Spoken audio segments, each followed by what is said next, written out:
तुम्हारा ये case edit करने के बाद जैसा भी तुम्हारे सामने है ये इसी आवाज को मैं अपने YouTube चैनल पे शेयर कर रहा हूँ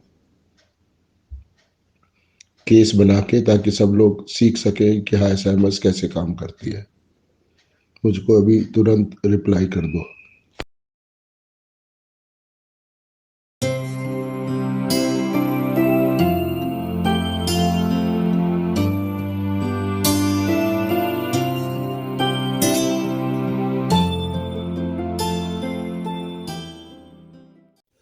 ये एक होम्योपैथिक डॉक्टर का केस है जिसने कोरोना में मेरे से इलाज करवाया था। उस समय इसको बोरेक्स दी थी। उसके काफ़ी समय बाद इसको कुछ और प्रॉब्लम आई, ब्लीडिंग वगैरह की कुछ, तो ऐसे तो उसको फिर बोरेक्स दिया गया क्योंकि जो सिम्टम थे अभी भी बोरेक्स के थे, तो उससे काफ़ी ठीक हो गया। अब इसको बहुत मामूली सी समस्या है खांसी की और बलगम की, 2-3 दिन से चल रही है, पर इसके लिए काफ़ी एकदम पैनिक हो गया है। तो वैसे तो ये पार्शली बेसिक बोरेक्स का ही सिम्टम है, परंतु बोरेक्स ये ले चुका है, उसके बाद ये सल्फ़र भी ले चुका है, तो दोनों से ही कोई रिलीफ नहीं आया। और ये पहले ही सोच के बैठा था कि अगर मैं रिलीफ मुझे नहीं आएगा तो फिर मैं आपसे यानी डॉक्टर नरेंद्र गुप्ता मेरे से दवाई ये ले लेगा। तो यानी इतनी अर्जेंसी इसको है कि किसी भी तरीके से जल्दी मैं इस खांसी की बीमारी से ठीक हो जाऊं। हालांकि ऐसी अर्जेंसी नॉर्मली खांसी के मरीजों को नहीं होती है, जो पेमेंट इतनी बड़ी पेमेंट करके इलाज ले। 2-4-5 दिन तो आदमी देखता है और अपनी दवाइयाँ ट्राई करता रहता है, जबकि खुद डॉक्टर है। तो ये अर्जेंसी के पीछे क्या वजह है, ये हमारा प्रिस्क्राइबिंग पॉइंट है, ना कि उसकी खांसी या बलगम। तो बातचीत में इसने कई चीज़ें बताई हैं। हेलो। हाँ, गुड मॉर्निंग सर। हाँ जी, गुड मॉर्निंग। हाँ बोलो। सर मुझे एक 5 दिन हुए कफ था, उसके बारे में बात करनी थी। हाँ बताओ। तो सर मैं पहले फीस ये कर दूँ क्या? कर दो तो अच्छा है। हाँ सर, 1-2 मिनट में करता हूँ, फिर कॉल करता हूँ आपको। ठीक है। हाँ ओके। ओके। हाँ बताओ। हाँ सर, तो सर मुझे ना 4-5 दिन से ना खांसी और बलगम आ रहा है। अच्छा। हाँ, और आपने पिछली बार मुझे इसके लिए ब्लीडिंग स्टूल्स के लिए आपने बोरेक्स बताया था ना सर? ठीक है।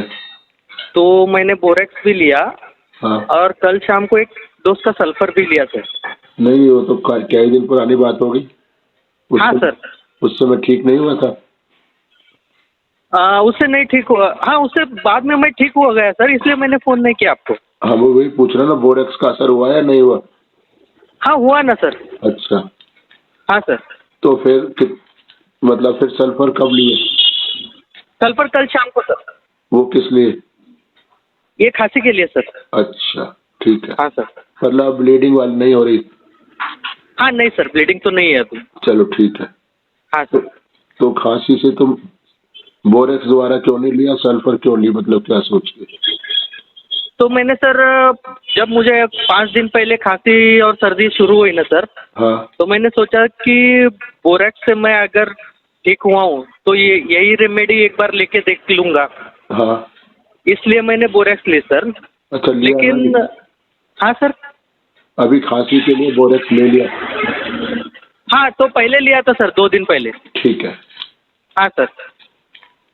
हाँ तो फिर सर कम नहीं हुई। अच्छा। तो मुझे फिर ऐसे लगा कि सल्फर ले लो, तो इसलिए सल्फर लिया सर। अच्छा। हाँ सर। लेकिन सर मैं पहले से क्या सोच रहा था कि एक अगर मैं मेरे से नहीं ठीक हुए ऐसे लेके, तो हाँ। आपको कॉल कर दूं। अच्छा, तुम्हें अपने पे मतलब इतना अर्जेंसी क्यों है खांसी के मामले में? तो सर क्या है। हाँ। हाँ सर। खांसी तो तो ये कोई जॉब। इमरजेंसी प्रॉब्लम नहीं होती ना, तो तुम्हारे को इतनी प्रॉब्लम क्या है थी? हाँ सर, तो ये जॉब की वजह से ना मुझे और फिर इस महीने में 2-3 जगह जाना है सर, दूसरे गांव को। मतलब इंटरव्यू के लिए?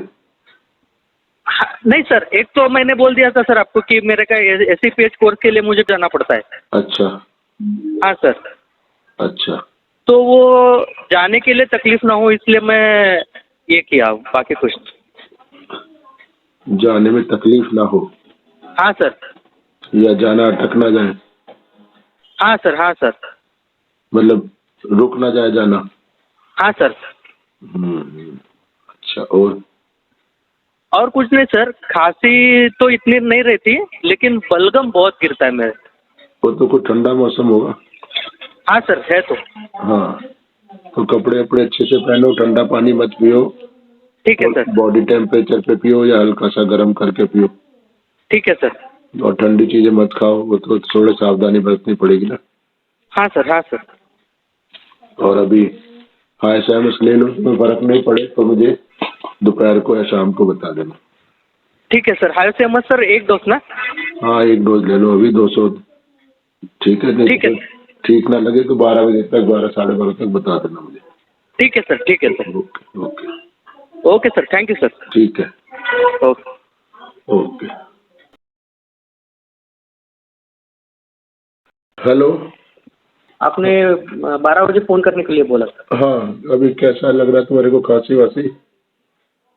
खांसी तो ठीक है सर, और बलगम भी अभी उतना नहीं आ रहा है। मतलब जो मन तुम्हारा था ना एक परेशान कि भाई मैं कैसे होगा, वो कैसे जा हाँ। पाऊंगा वगैरह वगैरह, वो डर था ना?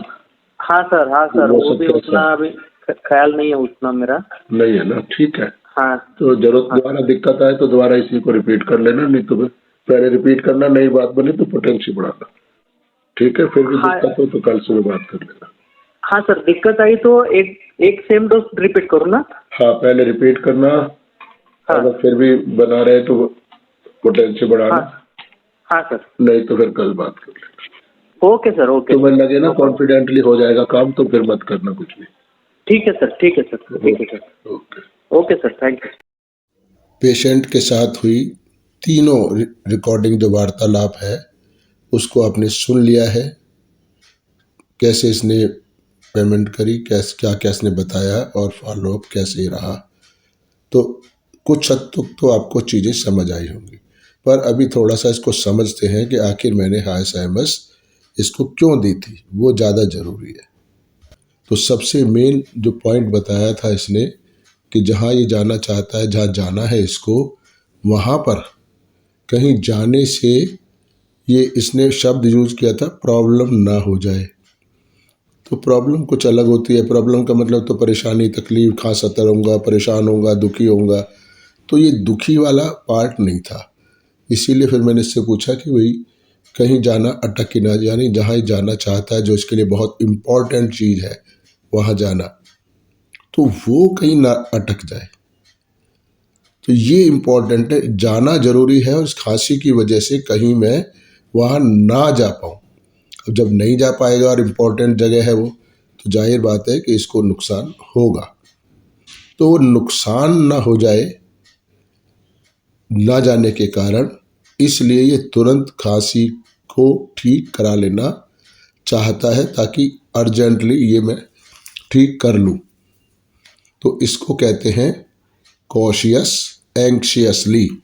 एंक्शियस का मतलब होता है कि जो चीज़ है उसके प्रति ये कंसर्न हो गया है कि ये ना हो, तो उससे बचने का उपाय पहले ही कर लेना, इसको कहते हैं कॉशियस, एंक्शियसली कॉशियस। और इसलिए सावधानी क्या बोली, पहले सोच लिया कि मैं डॉक्टर गुप्ता से इलाज ले लूँगा। पहला पॉइंट पहले खुद लिया, फिर मेरे से इलाज लेने के बाद डिसाइड कर ली। ये सारे फैसले पहले कर चुका, मतलब he is ready to take the medicine from me. पर ये चांस ले लेना चाहता है, इसका ये मतलब हुआ कि चांस लिया, खांसी ठीक ना हुई और फिर वहाँ मेरा जाना कैंसिल हो गया तो बड़ा नुकसान हो जाएगा। तो ये दूसरा जो पार्ट है, बड़ा नुकसान हो जाएगा, ये है फियर बिट्रेड ऑफ बीइंग। बहुत सारे लोगों को मेरी ये बात समझ आएगी नहीं कि बिट्रेड कैसे हुआ, क्योंकि नॉर्मली बिट्रेड हम लोग लोगों से समझते हैं, लोगों से धोखा। तो बिट्रेड में हमेशा जब भी आपके साथ किसी किस्म का भी कोई धोखा होगा तो उसका नुकसान आपको उठाना पड़ता है। अगर आपको बिल्कुल, चाहे वो कितना माइनर हो, पैसे का हो, समय का हो, पर सुविधाओं का हो, किसी भी चीज़ का हो, विश्वास का हो, वो होता नुकसान ही है। तो इसलिए फियर ऑफ बिट्रेड को अगर हम शॉर्ट में समझें तो उसका एक ही मतलब है कि कहीं मुझे नुकसान ना हो जाए, यानी जो मेरे पास है या जो मुझे मिलने वाला है वो ना मिले और मैं लॉस में चला जाऊं। तो धोखे के पीछे लॉस ना होने की मेंटेलिटी होती है। तो हाई एसएमएस को हमेशा डर रहता है कि कहीं मुझको नुकसान ना हो जाए, मैं जो सेफर पोजीशन में बना रहूं। पर यहाँ ऐसी बने रहने वाली कोई बात नहीं है, क्योंकि अभी वो सेफर पोजीशन में, बैड में नहीं है। तो bed, desire to remain in bed नहीं है ये है कि उसको खतरा दिख रहा है और उस खतरे से बचने का उपाय ये तुरंत कर लेना चाहता है, तो इसलिए वो कॉशियस, एंक्शियसली है। तो मैं समझता हूँ कि आपको ये चीज़ें समझ आई होंगी। 3 फ़ोन इसने किए हैं जल्दी जल्दी, इसका मतलब है कि इसको अर्जेंसी है।